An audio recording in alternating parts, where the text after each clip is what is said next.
नमस्कार।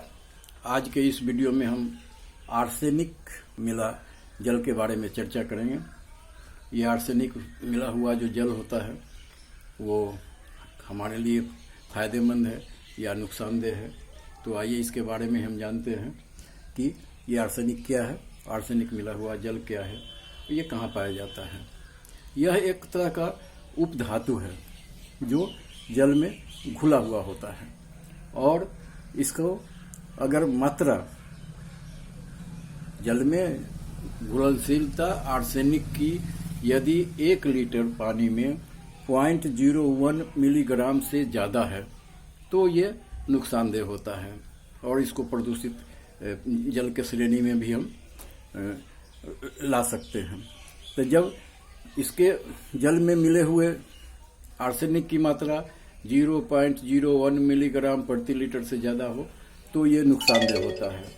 और ये आर्सेनिक मिला हुआ जल अधिकतर कहाँ पाया जाता है तो जो गंगा नदी है उसका जो बहाव है उसके किनारे बसे हुए गांवों में ये अधिक मात्रा में पाया जाता है।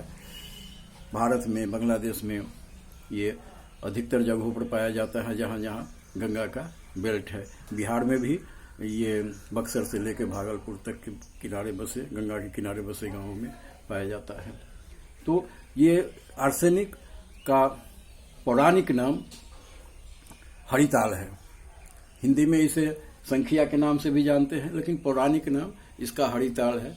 कौटिल्य ने अपने अर्थशास्त्र में इस बात की चर्चा की है कि ये हरिताल का इस्तेमाल लोग जब ग्रंथ लिखते थे या उस ग्रंथ में किसी तरह का अशुद्धि पाया जाता था तो उसको शुद्ध करने के लिए, मिटाने के लिए इस हरिताल का इस्तेमाल करते थे जो आज का आर्सेनिक है। इसका रासायनिक चिन्ह कैपिटल A स्मॉल s के रूप में है। रासायनिक चिन्ह है इसका AS, परमाणु संख्या इसका 33 है और इसका अवस्था जो है उपधातु है। ये पाया कहाँ जाता है? ये धरती के सतह से लगभग 80 मीटर तक का जो क्षेत्र है, भूगर्भ जल है, उसमें इसकी मात्रा अधिक पाई जाती है। 80 मीटर से नीचे जाने पर इसके मात्रा में कमी आ जाती है और वहाँ पर प्रभाव इसका कम हो जाता है। यह एक तरह का गंधहीन, रंगहीन उपधातु है और ये जब 1990 में भारत सरकार ने पीने योग्य पानी के व्यवस्था के क्रम में गांव-गांव में जगह जगह हैंडपाइप लगवाया था तो उसका उद्देश्य था कि लोगों को शुद्ध जल मिले। लेकिन बाद में देखा गया कि उस जल में से आर्सेनिक की मात्रा पाई गई है जिसके कारण वो नुकसानदेह हो रहा था। तो बाद में इस तरह के चापाकल को चिन्हित करके उसमें लाल का क्रॉस लगा दिया गया कि इसके पानी पीने से आप के स्वास्थ्य पर बुरा असर पड़ेगा, इसका पानी न पिए। अगर हम देख करके पता करना चाहें तो चापाकल का पानी को अगर किसी बर्तन में रख देते हैं तो कुछ देर के बाद या रात में रखते हैं तो सवेर में देखते हैं कि लाल नुमा पानी हो गया है, उस पर एक परत जम गया है। तो वो और कुछ नहीं, वो आर्सेनिक का प्रभाव है जो उसमें मिला हुआ होता है। इसके दुष्परिणाम क्या होते हैं कि इसके कारण आपको तरह तरह के चर्म रोग के बीमारी का सामना करना पड़ेगा। त्वचा फटने लगता है और नाखून, बाल पर भी इसका पड़ता है।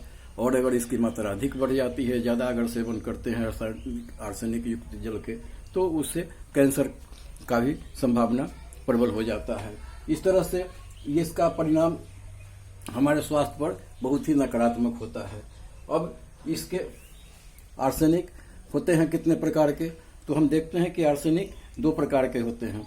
एक कारक स्वरूप प्राकृतिक है और दूसरे का मानवजनित है।